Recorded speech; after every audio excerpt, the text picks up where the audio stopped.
Kaka-transport ko lang bilang ang pinakamaliit na lilang kalabasa sa likas na baging ng kalabasa. Agad kong napansin na ang 6 na kasabay kong tumubo. Mga kalabasa ay may mga alon ng buhay sa loob. Ngunit ang mas ikinagulat ko, ang 6 na kalabasang ito nang maramdaman ang aking paggising, ay walang pag-aalinlangang ipinasa sa akin ang kanilang pinagmulan na lakas. Lumalabas na matapos akong maging lilang kalabasa ay natulog ako ng 1,000,000 taon. Matagal pa bago ang 1,000,000 taon na iyon. Ang 6 na kalabasa ay matagal nang nagising. Kaya ngayon iniisip ng 6 na kalabasa na ako ay matagal bago muling nagising. Dahil sila ang sumipsip ng lahat ng sustansya mula sa likas na baging ng kalabasa. Di nagtagal ay naranasan ko ang maraming benepisyo bilang bunso. Nagsimula akong mag-focus at marahang makiramdam. At buong lakas na pinagsama ang 6 na uri ng pinagmulan na enerhiya. Hanggang sa lumipas ang 1,000,000 taon. Sa araw na ito tuluyan kong napino ang pulang kalabasa. Ang ipinadalang pinagmulan na enerhiya. At ganap na pinagsanib. Mula sa enerhiyang ito, nakaramdam ako ng isang hibla ng lakas ng batas. Agad akong napatigil sa matinding gulat. Dapat malaman na ang batas ng lakas ay isa sa 3,000. Pinakadakilang batas ng dakilang daan. At sa buong sinaunang kalangitan at lupa, iisa lamang ang kayang kumontrol sa batas ng lakas. Iyon ay ang dakilang Diyos na si Pangu na lumikha ng langit at lupa. Hindi kaya ang nilalang sa pulang kalabasa ay si Pangu. Ngunit ito ay napakahirap paniwalaan. Hindi ba namatay si Pangu sa malaking sakuna ng paglikha? Nang inag ang aking damdamin, nag-alangan sandali ngunit tinawag ko pa rin ang pulang kalabasa. Kuya, ikaw ba si Pangu? Pangu, sino si Pangu? Isang napakalalim na tinig ang nagmula sa pulang kalabasa. Sa tonong ito ako ay lubos na naguluhan. Tila hindi nagsisinungaling ang kabilang panig. At sa mga sumunod na ilang milyong taon, unti-unti kong sinipsip ang natitirang 5 uri ng pinagmulan na enerhiya. Ang pinagmulan na enerhiya ng ikalawang kuya ay lubhang kakaiba. Pinahintulutan akong kontrolin ang daloy ng oras ayon sa aking nais. Sa paligid ng aking katawan, ay nabuo pa ang isang kakaibang larangan ng oras. Isang taong paglinang sa loob ng kalabasa ay katumbas ng 100 taong pagsasanay sa labas. Ito ay lubos na nagpabilis sa aking pagsipsip ng iba pang pinagmulan na enerhiya. Ang pinagmulan na enerhiya ng ikatlong kuya ay kasing hiwaga rin. Pinahintulutan akong maunawaan ang hiwaga ng nakaraan at kasalukuyang buhay. Sabay nito ay mas umangat ang aking pagkaunawa sa mga batas at kapangyarihan. Ang pinagmulan na enerhiya ng ika-4 na kuya ay nagbigay sa akin ng mas malalim na pagkaunawa sa ikot ng buhay. Sa loob lamang ng ilang libong taon, tila ako ay nag-anyo sa napakaraming anyo. Minsan ay naging isda na malayang lumalangoy sa ilog at dagat. Minsan ay naging mabangis na kabayo na humaharurot sa kapatagan. Minsan ay naging banal na dragon na lumilipad sa 9 na langit. Ang pinagmulan na lakas ng ika-5 kuya ay simple ngunit malupit. Tila isang walang hanggang itim na butas na kayang lamunin ang lahat ng bagay sa mundo. Ang pinagmulan ng ika-6 na ate ay parang isang magulong pugon na naglalaman ng bawat elemento sa pagitan ng langit at lupa. Bawat uri ng katangian, magulo at hindi malinaw, mahirap pag-ibahin. Ang pinagmulan na lakas ng 6 na kuya at ate ay pawang napakalakas. Kung gayon ano naman ang sa akin? Ano nga ba ang aking natatanging kakayahan? Punong-puno ako ng pagdududa. Magkasama kaming tumubo sa iisang baging ng kalabasa. Likas na iisa ang aming pinagmulan. Kung ang 6 na kuya at ate ay ganito kahimala, hindi naman ako maaaring masyadong mahina. Matapos ang napakahabang panahon ng pagsubok at paghahanap, sa wakas ay natuklasan ko ang aking sariling lakas. Iyon ay ang likas na pagkakabit ng daong himig. Sa madaling salita ay pambihirang talino sa pag-unawa. Anumang pag-aralan ay nagiging dobleng epektibo. Alam kong lubos kung gaano kahalaga ang isang mahusay na pundasyon. Sa sinaunang mundong Hongwang, agad na puno ng walang hanggang galat ang aking puso. May kanya-kanyang paraan ng pagsasanay ang mga kuya at ate. Mas mabuti kung pagsamahin ko ang pinagmulan na lakas ng mga kuya at ate. Baka makalikha ako ng isang walang kapantay na paraan ng pagsasanay. Agad kong isinagawa ang aking naisip. Sinimulan kong pag-aralang mabuti ang esensya ng mga paraan ng pagsasanay. Hindi ko na malayang lumipas na naman ang napakahabang panahon. Sa paghubog ng mahabang agos ng oras, talagang nakabuo ako ng isang ganap na bagong paraan ng pagsasanay. Pinag-isa ng paraang ito ang esensya ng 6 na kuya at ate. Pinangalanan ko itong Hongmeng Dakilang Daan. Nang magkaroon ng sariling paraan ng pagsasanay, nagpatuloy akong magsanay ng payapa sa loob ng lilang kalabasa. Ang mga lilang ulap na umiikot sa aking paligid ay naglalaman ng napakalalim na batas ng langit at lupa. Mayroon itong nakamamatay na atraksyon sa akin. Ikas kong naramdaman na ang mga lilang ulap na ito ay hindi pangkaraniwan. Kung ang mga ito ba ang alamat na Hongmeng na lilang enerhiya? Hindi ko pa ito matiyak sa ngayon. Tutal ang 6 na kuya at ate ay hindi pa rin lumalabas mula sa kanilang mga anyo. Hindi rin ako nagmamadali, kaya tahimik kong sinipsip ang pinagmulan at lilang enerhiya. Sa isang kisap mata, lumipas na naman ang ilang milyong taon. Sa araw na ito ako ay taimtim na nagsasanay. Bigla kong narinig ang isang ugong na yumanig sa langit at lupa. Agad akong nagising sa gulat. Nakita kong biglang pumutok ang pulang kalabasa. Mula rito ay lumabas ang isang napakalaking figura. Isang dambuhalang lalaking puno ng kalamnan at balbas. Binabati ka namin kuya sa iyong paglabas. Binabati ka namin kuya sa iyong pagsilang. Ang mga nilalang sa natitirang 5 kalabasa ay masayang sumigaw. Binabati ka namin kuya sa iyong pagdating. Ako rin ay agad na sumigaw kasama nila. Hahaha, magsikap kayong magsanay. Darating ang araw na kayo rin ay lalabas. Binuka ng balbasaradong dambuhala ang kanyang mga bisig. Lubos na dinama ang sinauna at malawak na mundong ito. Bigla siyang napakunot noo at nagsabing napakapamilyar ng mundong ito. Parang may pakiramdam ng ugnayang dugo. Tila ba ito ay tumutugon sa akin? Nang marinig ko iyon ay nanginig ang aking dibdib. Naku naman, huwag naman sanang si kuya ay talagang si Pangu. Kahit hindi man siya ang mismong Pangu, tiyak na may napakalaking kaugnayan siya kay Pangu. O kaya naman ay siya ang muling isinilang na Pangu na walang alaala ng nakaraang buhay. Pagkatapos nito ay naglakad-lakad ang balbasaradong dambuhala sa paligid ng baging ng kalabasa. Pagkatapos ay bumalik sa pwesto at nagpatuloy sa pagsasanay. Kusang anako ang tungkulin ng pagprotekta sa mga nakababatang kapatid. Lumabas din ang balbasaradong dambuhala upang magputol ng kahoy at nagtayo ng bakod sa paligid ng baging ng kalabasa. Bumuo ng isang napakalaking pamayanan na pinangalan ng Nayon ng Kalabasa. Sa ganitong paraan ay lumipas na naman ang hindi mabilang na panahon. Sa araw na ito ay lumabas ang balbasaradong dambuhala upang magputol ng kahoy. Biglang may isang matandang tao na may anyong banal na lumitaw mula sa kawalan sa harap ng baging ng kalabasa. Napakaganda ng isang likas na baging ng kalabasa. Ang likas na baging ng kalabasa na ito ay talagang nagkaroon ng pagbabago. Talagang kahanga-hanga at kakaiba. Habang sinusuri ang napakalaking baging ng kalabasa ay pabulong na sambit ng matandang tao. Matandang ulupong, sino ka bang nilalang? Ano ang ibinubulong-bulong mo riyan? Malakas na sigaw ng maynita ng ulo na ikalimang kuya. Ang mga kalabasang bunga ng baging na ito ay talagang nagluwal ng mga nilalang. Ito ay isang pambihirang pangyayaring hindi pa nasaksihan noon. Hindi tama, ayon sa dapat ay may 7 kalabasa sa baging na ito. Bakit 6 lamang ang aking nakikita ngayon? Maaari bang may isa nang nakalabas at naganyo? Napasigaw sa gulat ang matandang tao. Matandang ulupong, ang ingay mo riyan sa kakabulong. Mag-ingat ka at baka pagbalik ng kuya ko ay baliin ang mga buto mo. Umalis ka na, galit na sigaw ng berdeng kalabasa ng ika-4 na kuya. Mga Ginoo, ako si Hongjun at wala akong masamang hangarin sa inyo. Pakiramdam ko lamang ay may kakaibang ugnayan ako sa isa sa inyo. Nakangiting sambit ng matandang dawista. Hongjun, lintik, ang matandang ito pala ay ang ninuno ng Dao ng Honghuang. Agad akong namutla sa matinding gulat. Dapat malaman na sa orihinal na kwento ng Honghuang. Ang 7 banal na kalabasa sa baging ay napunta sa 3 Qingnuwa Donghuang Taiyi, Hongjun at Haotian. Ngunit sa ngayon ay hindi pa isinisilang si Haotian. Isa pa lamang siyang walang muwang na bato. Ibig sabihin ang banal na kalabasa ni Haotian ay malamang ibinigay ni Dao Ancestor Hongjun. Sinabi ng Dao Ancestor na may ugnayan siya sa isang kalabasa. Malamang iyon ang pinagmulan nito. Lintik, huwag mo sanang sabihin ako iyon. Biglang sumulpot ang masamang pakiramdam sa aking dibdib. Itinuro ng Dao Ancestor ang lilang kalabasa kung saan ako naroon. Ang lilang kalabasang ito ay may ugnayan sa akin. Ngayon ay dadalhin ko na ito. Habang sinasabi ito ay lumapit siya upang pitasin ang lilang kalabasa. Buwisit sa walang kapantayan. Talagang ako ang pakay niya. Walang tigil ang mura ko sa isipan. Habang punong-puno ng pagkabahala. Lintik na matanda, ano ang balak mong gawin? Kung gagalawin mo ang ika-7 kapatid namin, pabalatan ka namin ng buhay. Lintik na matanda, huwag mong hawakan ang ika-7 kapatid ko. Naghahanap ka ba ng kamatayan? Lintik na matandang dawista, nagsawa ka na ba sa buhay? Naglakas loob ka pang pag-interese ng ika-7 kapatid namin. Hintayin mo lamang na ako ay mag-anyo. Iyak na dudurugin kita hanggang abo. Ang mga nilalang sa iba pang 5 kalabasa ay nagngit-ngit sa galit. Sunod-sunod silang sumigaw sa galit. Ngunit wala pa ni isa sa kanila ang nakakapag-anyo. Wala silang magawa kundi panoorin. Ang kamay ni Hongjun na dahan-daang inaabot ang lilang kalabasa. Sa mismong sandaling kritikal, isang mabigat at malamig na sanggol ang biglang umalingaw-ngaw. Ang kamay ng Dao Ancestor na nakabitin sa ere ay biglang tumigil. Nanginag ang buong katawan niya. Tila ba siya ay tinitigan ng isang sinaunang mabangis na halimaw. Punong-puno ng tensyon ang kanyang katawan. Kuya, sa wakas ay bumalik ka rin. Balak ng lintik na matandang ito na kunin ang ika-7 kapatid. Kuya, bilisan mo at ayusin ang lintik na ito. Nang makita ng mga nilalang sa 5 kalabasa, ang dambuhalang figurang lumitaw sa likod ng matandang dawista. Agad silang napuno ng galit at sabay-sabay na sumigaw. Kuya, tulong. Nang makita kong bumalik ang balbasaradong dambuhala, hindi ko napigil ang sumigaw sa tuwa. Dahan-daang lumingon ang Dao Ancestor patungo sa dambuhala. Ramdam niyang may naglalabas na walang kapantay na presyon. Ang pakiramdam na ito ay minsan lamang niyang naranasan. At iyon ay mula kay Pangu.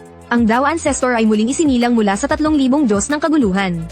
Noon ay kabilang din siya sa mga lumusob kay Pangu. Ngunit muntik na siyang mapuksa ng isang palako ni Pangu. Isang hibla na lamang ng tunay na espiritu ang nakaligtas. Matapos likhain ni Pangu ang langit at lupa, doon lamang siya nakapasok sa mundong Honghuang.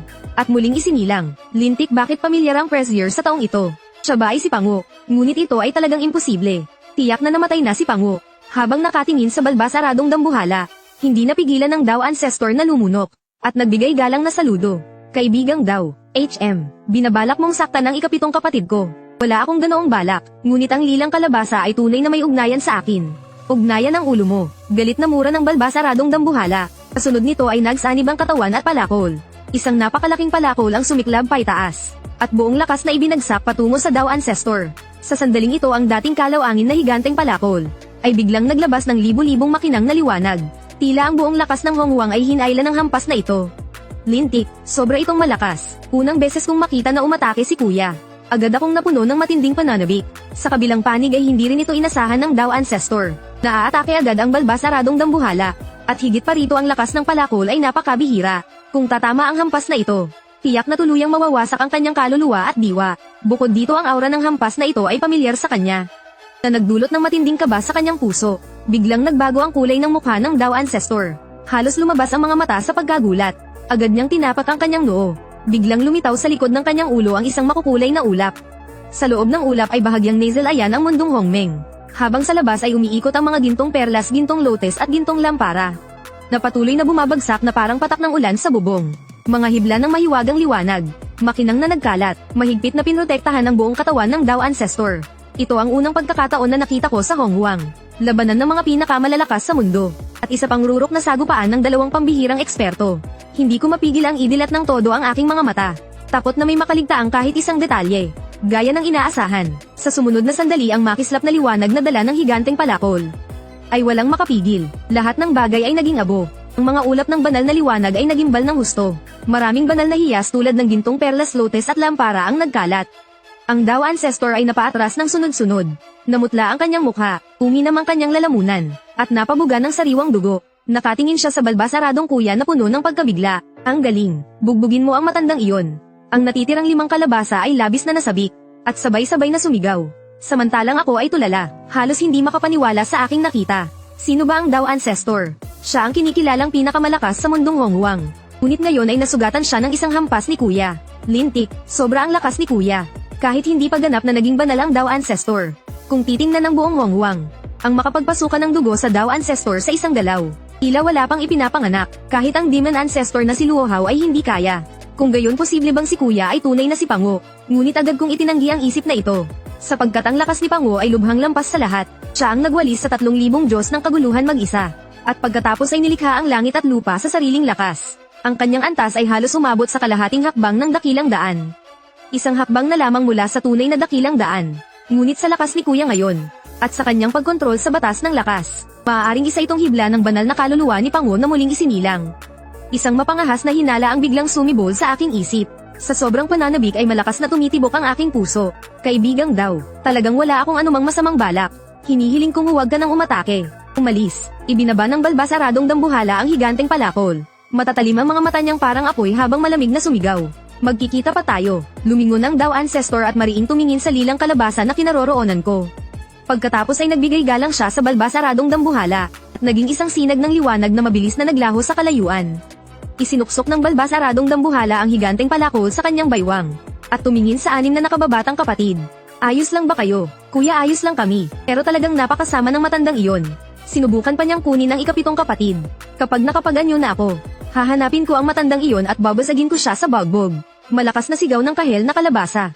Tama, ako rin babasagin ko ang ulo ng matandang iyon. Sumabay ding sumigaw ang dilaw na kalabasa. Ako naman ay napuno ng pagkailang. Iyon ay ang Dao Ancestor na si Hongjun. Parang madali lang ninyong sabihin ang bugbugin. Ngunit ng pag-isipan ko, mukhang bawat isa sa mga kuya at ate ay labis na kakaiba. Baka nga kaya talaga nilang talunin ang Dao Ancestor. Hindi ko napigil ang muling maghinala sa tunay na pagkakakilanlan ng iba pang mga kuya at ate. Dahil sa pangyayaring ito sa Dao Ancestor, lalong nagsikap ang bawat kapatid sa pagsasanay. Lahat ay umaasang makapag-anyo sa lalong madaling panahon. Sa araw na ito ay muling umalingaw-ngaw ang 2 malalakas na pagsabog sa baging ng kalabasa. Nakita ang kahel na kalabasa at dilaw na kalabasa, na biglang pumutok mula sa baging ng kalabasa. Agad na may lumabas mula sa kahel na kalabasa. Lumabas ang isang dambuhalang lalaking mataba ang baywang at malapad ang katawan. Samantalang naglaho ang makukulay na liwanag sa dilaw na kalabasa. At mula rito ay lumabas ang isang maputing iskolar na puno ng anyong pantas. Binabati ko ang 2 kapatid at 3 kapatid sa kanilang pag-anyo. Bihirang ngumiti ang balbasaradong dambuhala. Binabati ko kayo 2 kuya 3 kuya sa inyong pagsilang. Ang mga nilalang sa natitirang mga kalabasa ay sunod-sunod na bumati. Ako rin ay agad na bumati. Binabati ko kayo 2 kuya 3 kuya sa inyong pag-anyo. Kayong lahat ay magsikap sa pagsasanay. Lalo na ikaw ikapitong kapatid. Ang iyong pinagmulan na lakas ang pinakamahina. Kaya lalo kang dapat magsikap. Paalala ng ikalawang kuya, gagawin ko. Matapos ang 10 milyong taon na magkasama araw-araw. Matagal ko nang itinuring mula sa puso. Ang mga kuya at ate na ito bilang tunay na pamilya.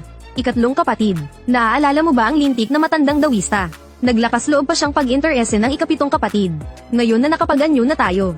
Bakit hindi natin siya hanapin at bugbugin para mailabas ang galit? Ungkahing sabi ng dambuhalang lalaki sa maputing iskolar.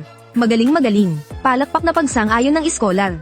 Napuno ako ng pagkailang, kaya agad akong sumagot. Ikalawang kuya, ikatlong kuya, lumipas na ang ilang milyong taon. Baka mas mabuting kalimutan na lang ito. Ayaw mo, bakit ayaw mo? Ikapitong kapatid, huwag mong sabihing natatakot kang hindi namin siya matalo. Tanong ng ikalawang kuya habang tinaasan ang kilay. Iyon, ikatlong kuya, hindi ko iyon ang ibig sabihin. Pero sa totoo lang iyon talaga ang nasa isip ko. Pero talagang nahihiya akong sabihin. Yun nga ang tama, huwag kang mag-alala. Sandali lang kami at babalik agad. Napangisi ang dambuhalang lalaki. Hinayla niya ang iskolar at tinalikuran na ang pag-alis. Ngunit hindi pa sila nakakalayo. Huminto ang dambuhalang lalaki. Tumingon at nagsalita. Pero bago kami umalis, kailangan muna nating maglagay ng proteksyon sa nayon. Habang sinasabi yon ay iniunat ng dambuhalang lalaki ang kamay. Mariing hinablat ang kawalan. Agad na sumiklab ang isang makulay na dambuhalang ilog. Umikot ito ng isang beses sa paligid ng nayon ng kalabasa. At mahigpit na pumalibot sa buong nayon. Ngunit ang ilog na ito ay may kakaiba. Hindi ito binubuo ng karaniwang tubig, kundi ng hindi mabilang na tila tubig na sinag ng liwanag. Makalipas lamang ang ilang sandali, ang dambuhalang ilog na ito ay naging katulad ng isang ordinaryong ilog. Ikatlong kapatid, huwag ka na ring magtago, dahil kumilos na ang ikalawang kuya. Ako man ay magpapakita ng kaunting kakayahan. Punong-puno ng sigla ang iskolar. Agad siyang lumipad patungo sa kalangitan. Ang 3,000 hibla ng buhok sa likod ng ulo ay malayang sumayaw. Mabilis na gumuhit ang dalawang kamay sa kawalan. Kasabay ang isa pang malakas na halakhak. Isa pang dambuhalang ilog ang biglang lumitaw. Umikot ito ng isang beses sa paligid ng nayon ng kalabasa. At bumuo ng isang napakalaking bilog na hadlang. Ang kakaiba ay, ang ilog na tinawag ng iskolar, ay hindi rin gawa sa tubig, kundi binubuo ng makukulay na mga tagpo. Ngunit di nagtagal ay muli rin itong naglaho. At nagmukhang walang kaibahan sa karaniwang ilog. Matapos gawin ang lahat ng ito, nagkatinginan at nagtawanan ang dambuhalang lalaki at ang iskolar. Sabay silang humakbang papasok sa kawalan. Tinitigan ko ang dalawang ilog na nagbabantay sa nayon at napatulala. Ang dalawang ilog ni na ikalawang kuya at ikatlong kuya ay talagang napakahiwaga. Kapag ako ay nakapaganyo na, tiyak na sisiyasatin ko ng mabuti ang dalawang ilog na iyon. Pagkatapos ay ipinagpatuloy ko ang tahimik na pagsasanay. Lumipas ang mga araw ng paisa-isa. Mula nang umalis ang dambuhalang lalaki at ang iskolar. Ilang daang libong taon na ang nakalipas. Ngunit hindi pa rin sila bumabalik. Hindi ko maiwasang makaramdam ng pag-aalala. Ngunit ang iba pang mga kapatid ay hindi man lang nababahala. Tila may ganap silang tiwala sa dambuhalang lalaki at sa iskolar. Sa araw na ito biglang umalon ang kawalan na parang tubig. Mula sa kawalan ay muling lumabas ang dambuhalang lalaki at ang iskolar. May hawak pa ang dambuhalang lalaki, na isang maliit na hayop na puting-puti ang buong katawan. Mga kapatid, bumalik na kami. Namiss ba ninyo kami? Nang makita kong ligtas na nakabalik ang dalawa. Sa wakas ay nakahinga ako ng maluwag. Haha, ikalawang kuya, ikatlong kuya. Sa wakas ay nakabalik na kayo. Ikapitong kapatid. Sa pag-alis namin sa pagkakataong ito, matagal naming hinanap ang matandang Hong Jun na iyon. At binugbog namin siya hanggang magkalat ang mga ngipin niya. Habang tumatakas na yakap ang ulo. Talagang napakasarap sa pakiramdam. Excited na inihagis ng iskolar sa lupa ang isang punong namumunga. Pagbagsak pa lamang nito ay agad itong nag-ugat at sumibol. Namukadkad ang mga bulaklak na parang lotes at napakaganda. Sa isang iglap ay namunga ito ng 9 na kulay gintong prutas. May bahagyang lumilitaw na 2 salitang huangzong sa mga bunga. Huangzong. Ito ba ay ang huangzong li na isa sa 10 likas na banal na ugat? Nakatitig lang ako na halos hindi na kumukurap. Ang punong ito ay handog ng matandang dawista habang siya ay nakaluhod at humihingi ng awa. Grabe, hindi kaya talaga ng dambuhalang lalaki at ng iskolar. Nabugbugin ng todo ang Dao Ancestor. Lubos ang aking pagkabigla, parang nag-aalimpuyo ang aking isipan na parang dagat. Ibinato ng dambuhalang lalaki sa lupa ang maliit na hayop na hawak niya. Sabay ni singiti at sinabi, "Kapitong kapatid, mukhang mabalahibo at kaaya-aya ang maliit na ito. Alagaan mo na lang siya na parang aso. Para may kasama ka, ako ay isang marangal na hari ng mga halimaw." Agad na nagalit ang maliit na hayop, at umungal na parang kulog. Ngunit bago pa niya matapos ang sasabihin, ay tinamaan na ang ulo nito ng isang malakas na pitik. Nanlaki ang mata ng dambuhalang lalaki. "Kung ayaw mong maging aso, papatayin kita at gagawin kang sabaw." Sa takot ay biglang umurong ang leeg ng maliit na hayop, at nilunok pabalik ang mga salitang sasabihin sana. Nanginginig itong tumingin sa dambuhalang lalaki. Halatang dati pa itong naparusahan ng husto. Sa mga sumunod na araw, nagpatuloy ang lahat sa tahimik na pagsasanay sa nayon ng kalabasa. At binigyan ang maliit na hayop ng pangalang Xiaoba. Buong araw iniisip ni Xiaoba kung paano makatakas sa nayon. Ngunit tila labis nitong kinatatakutan. Ang dalawang ilog na pumapalibot sa nayon. Kahit isang hakbang ay hindi nito magawang pumasok. Minsan ay muntik na itong malunod ng mahulog sa ilog. Buti na lang at agad kong tinawag ang dambuhalang lalaki. At siya ang humila rito palabas ng ilog. Simula noon ay hindi na muling nagtangkang tumakas si Xiaoba. Sa araw-araw ay lumalayo na ito sa dalawang ilog. At masunuring nananatili sa loob ng nayon. Mabilis na lumipas muli ang ilang daang libong taon. Isang araw biglang may lumipad na sinag ng liwanag mula sa labas ng nayon. Nang maglaho ang sinag ng liwanag ay lumitaw ang isang figura. Hindi siya iba, siya mismo ang Dao Ancestor na si Hongjun. Mga kaibigang Dao, dumating si Hongjun upang bumisita. Mukhang may pag-iingat din si Hongjun sa dalawang ilog sa labas ng nayon. Malayo pa lamang ay magalang siyang nagbigay galang. Ayos talagang matyaga ang matandang Hongjun na ito. Bumalik na naman para maghanap ng gulo. Walang magawa ang dambuhalang lalaki. Nang marinig ang boses ay agad na tumakbong palabas. Dahil masyadong malayo ang distansya. At may harang pang dalawang mahiwagang ilog. Hindi ko marinig ang kanilang pinag-uusapan. Malabo ko lamang nakita ang dambuhalang lalaki na may hawak na dalawang kutsilyong pangkatay. Habang pasigaw-sigaw doon, samantalang mukhang may pag-iingat ang Dao Ancestor. Sa huli ay wala siyang nagawa kundi umalis na lumilipad. Saka pa lamang tahimik na bumalik ang dambuhalang lalaki. Nagtanong ang iskolar, "Ikalawang kuya, ano na naman ang pakay ng lintik na iyon?" Gusto raw ng lintik na iyon na sumama ako. Para wasakin ang kung anong Zusian Sword Formation. Wala akong oras sa ganoong kalokohan. Kung sino ang may gusto siya na lang. Zusian Sword Formation ba? Mukhang nasa huling yugto na ng Dragon Hand Great Calamity. Mahina kong bulong. Biglang lumiwanag ang aking mga mata. Agad akong sumigaw. "Ikalawang kuya, ikatlong kuya. Sa tingin ko ay dapat ninyong tanggapin." Nagulat ang dambuhalang lalaki at ang iskolar sa aking sinabi. "Ikapitong kapatid, ano ang ibig mong sabihin? Bakit namin tutulungan ang lintik na iyon?" Hindi ko sinabing tulungan ninyo si Hongjun sa gulo niya. Sinasabi kong samantalahin ninyo ang pagkakataon para agawin ang mga kayamanan. Sa digmaang iyon tiyak na magkakaroon ng napakaraming patay at sugatan. Sa oras na iyon tiyak na maraming kayamanan ang magiging walang may-ari. Kung hindi natin sasamantalahin ang pagkakataon, hindi ba mapupunta lang ang lahat kay Hongjun na matandang dawista? Nagningning ang mga mata ng dambuhalang lalaki at ng iskolar. May punto ang sinabi ng ikapitong kapatid. Aalis na tayo ngayon din. Habang sinasabi ito hinailan ng dambuhalang lalaki ang iskolar. Diretso silang lumipad palabas ng nayon. Samantalang ako at ang iba ay nanatili sa nayon upang magpatuloy sa pagsasanay. Sa panahong ito, biglang naglabas ng kakaibang aura ang balbas aradong dambuhala.